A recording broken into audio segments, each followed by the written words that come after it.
the oligarchs that are in power right now. And so they want you dead and brain damaged as much as possible. Think about this, people. They don't want more people being born that are going to do exactly what Sam and I are going to do and other activists and if you have challenge the system. autism, then you can't figure out the program. Yeah, you can't figure it out. You have to be taken care of. You're like a little kid, a deep, you know, in deep diapers. rabbit hole. Yeah, so they want you stupid. They want you dumb. And that's why they distract you with the football. And, hey, look, I love sports. Hey, we're conservative over here. I love guns. I love freedom. I love liberty. Stuart, if these public... I don't like, mindlessly being told what to know. Stuart, think about this. If the public health department cared about public health, then they would be railing to take fluoride out of the water, which has already been documented to be a neurotoxin, undebatable. Yeah. They would be trying to get the GMOs out of our food supply, and they would be screaming, hopping mad like we are about this geoengineering that's going on. Yeah. But they do none of that. And so, but they tell you that vaccines are for the public health, for our own safety, but they don't care about these other issues whatsoever. We've seen recently the establishment is starting to now say that vitamins and nutrients aren't even essential. You don't even need vitamins and essential oils and essential nutrients for your body. You just needed this pill. You just need this big pharma pill because that's just what you need. We are the experts. Hey, folks, I don't take anything. I don't go to the doctor, and I'm very healthy. Because you know what? I make an informed market decision, and so does Sam. How often do you go to the doctor, Sam? I don't. Yeah, there you go. Because I don't want to get sick, so I don't go to the doctor. Actually, this year I'm not even buying the Obamacare in protest, and I'm going to pay the fine. That a boy. Just to not comply with this fascistic system. I might have to do it next year because the fine's going to be too much. We'll see what I work out. But yeah, do not comply with this. Yeah, stop complying. Folks, we got to go to a quick break. This is Weaponized News at weaponizednews.com. Please visit our website. We'll catch you on the last part of our show after this quick break.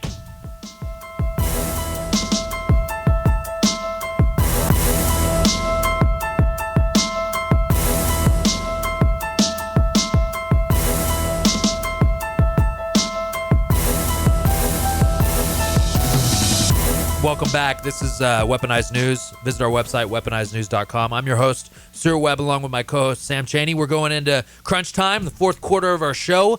Thank you for joining us for the last 2 hours. We had Kirk McKenzie of DefendRuralAmerica.com on the first hour. Great interview, a lot of great information, and really just start researching and make informed market decisions. That was kind of the theme of the last half hour, informed market decisions.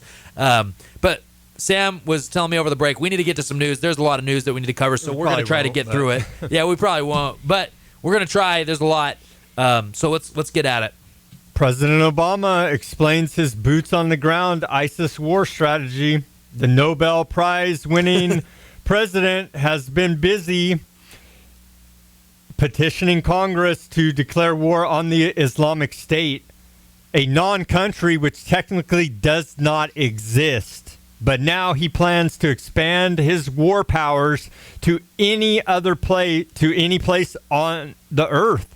And so are we going to go along with this because of the scary ISIS characters? To declare, I mean, this is essentially declaring war against the world through the War Powers Act.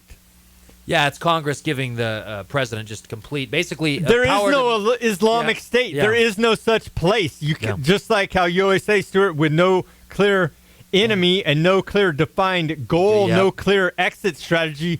This is perpetual war on something that doesn't even exist. Absolutely, it is. Ron Paul talks about this constantly. Look. ISIS, remember, it used to be Al-Qaeda. It's really an excuse to go overthrow Syria then go into Iran. They use this personal terrorist army that they let run rampant, that they create, to go give reason to just invade countries. A lot of people are so stupid they don't understand why we invaded Iraq, so they just basically associate 9/11 with Saddam and Iraq. It is fun to hate Muslims. I know. Hating the Middle East, it's just real easy. I swear, the people that say we should just start nuking the Middle East are so ignorant and moronic, and really they just need to reevaluate their morals, especially if they're Christians. What would Jesus do? I'm sure he would not bomb just start bombing the Middle East, just innocent civilians, millions, even though they haven't attacked us. But anyway, let's get back to what Sam was talking about. No clear enemy, no clear goal, no clear exit. We are fighting a ghost enemy that could be anyone. It's anyone they roll out with a scary-looking name and scary-looking masks. It used to be Al-Qaeda. Now it's ISIS. We've seen this before. 1984, Eurasia. We're at war with Eurasia. Well, the next day, we've been at war with Eurasia for years. But then the next day, oh no, we're at war. We're always at war. We were Asia. never at war. Yeah, we're now at war with East Asia, right, or whatever. I forgot what the terms are in the nations are in 1984. But just one day, war is peace. War is peace. Ignorance is strength. Freedom is slavery. And so we will never. It will never end. And the problem is just mindlessly supporting. It's like this American Sniper movie. We're just mindlessly supporting it because it feels good. Look. Supporting the troops, I do support the troops. I do not support bad policies. So supporting the troops, it's like Tony Styles. I was listening to him on the way over here. He said, "Yeah, I'm going to support the troops by telling them the truth," and I absolutely agree with that. I'm not just going to mindlessly fight for Obama. Remember, conservatives, you don't like Obama. Well, guess what? He's the dictator in chief fighting all these wars. You don't like Obama, but you hate Muslims.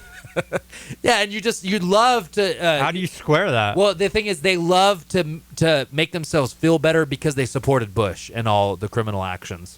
But we're not, folks. We haven't declared war. You've been duped. You've been conned. You've been lied to. Just admit it. Wake up and let's take back the republic. Do we keep supporting bad policies? If they're really bad, do we just keep supporting them to make them more? To make our cause legitimate? I admit I've been lied to. I've been wrong about a lot of things, right? Yeah. And so I can admit that. Why can't you be a big enough person just admit it and get over it and let's move on already? We need to, because war will never end. There will never be peace until people wake up. Food stamps. Now back to the economy.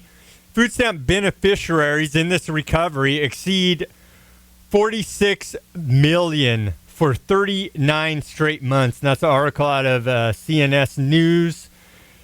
And so, yeah, the mainstream continues to tell us that we're in economic recovery. It's flat out lies. You wouldn't have this many people on food stamps. We are in the Great Depression, the greatest depression. Yeah. We're never coming out of it. We can never pay off the debt as it's designed to never pay off.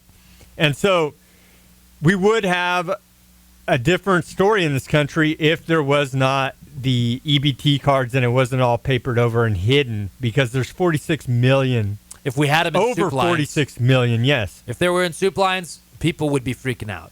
We should be freaking out because this is not healthy at all. They will be in soup lines when the dollar collapses. Yeah. We don't know when that's going to happen. They'll riot, probably riot. But that's why we have our Second Amendment, and we also believe in self-defense here at Weaponized News. We are conservative, conservative. I've always said that since I started broadcasting. The 2007-8 collapse will never recover from it. It's not designed to recover from, but they continue to lie, okay? The mainstream media, the government, continue to lie. And this is from the Department of Agriculture, these numbers. In the 2007-2008 collapse, they needed the market to actually naturally recover and equal out. Let the too big to fails collapse, because that would be free market capitalism. Don't bail them out with taxpayer money because they made too risky of bets that they couldn't cover. And so if you do that, then you fail and you go bankrupt. But no, that wasn't allowed to happen because, like our Attorney General said, Eric Holder, they're too big to fail and too big to jail because it would cause systemic risk to a already corrupt financial system that's fraud beyond imagination. When we bail out private companies, that's not free market because they're no longer private companies. They're public. They're paid for by the public. No, and we didn't even nationalize them either. Yeah, exactly. So they're still private. It's public debt, but private gain. The executives make exorbitant bonuses and salaries, and the shareholders win, and all the rest of us taxpayers lose. So the GM bailout, it was a private company that was nationalized, but really wasn't nationalized. No. We just paid for it. If it was nationalized, they would have issued stock to every taxpayer. Exactly. We would get money. Yes. And I wish, man, Folks, if you're conservatives, you believe in free market, man, I wish you should at least be asking for like a little stock in all these wars, because you should be benefiting, right? You're paying for it. Oh, but wait, you don't care because you just we are getting lower oil prices because we want to collapse the oil market here domestically and in Russia. Yeah. It's a full-on attack against But people the free market. People don't understand geopolitics, and they don't understand the international trade and international economy. So they just think low oil, things are good, right? But really, they don't understand that Saudi Arabia is trying to basically force out all their competitors, right? Yeah, here the whole fracking, the shale oil. They're not going to be able to pay their debts, right? Because they can't compete with those low prices. They're bankrupting the energy boom in North Dakota and in Texas and other places. And I'm not even saying that that's correct, but it was actually creating real jobs. Yeah, people are moving. Yeah, people are moving because they were producing real. Look, cheap energy is what. That's how your standard of living goes up. Is if you have a cheap source of energy. And once this is done, I want out of this petroleum-based economy altogether. Yeah. But that was the best that we had going, and they collapsed that. Yeah. And it's an economic war against Russia. Oh, but they passed the Keystone pipeline, so I guess that's going to fix everyone. TransCanada, I was reading some of the bill. I mean, TransCanada, the corporation, I mean, they get all the benefits. Yeah. So it's really just it's transfer of wealth, making them have eminent domain to be able to just build their, they get all the rights and they get all the benefits, but it'll create jobs. It'll create jobs. Man, we are just looking to the government to create laws to make certain private corporations to be able to create jobs. Just let the economy function. Let the free market function.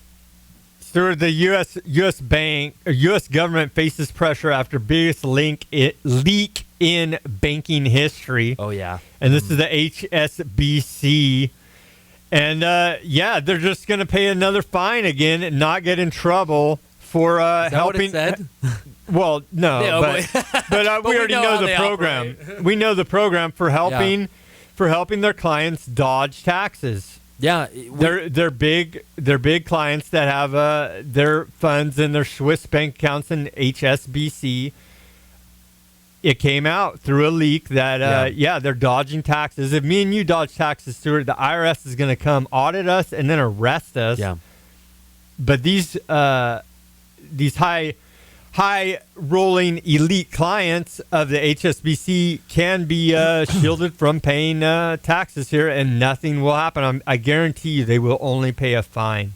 Yeah, the clients that were leaked, that there's like 100,000 of them, 100,000 accounts or something like that. But HSBC, Hong Kong Shanghai Banking It's come Corporation, out. They launder drug money. Yeah. They launder terrorist money. They were cashing travelers' checks for millions and billions of dollars or ridiculous amounts. It's no mystery how this stuff happens. Yeah. They run it through the bank.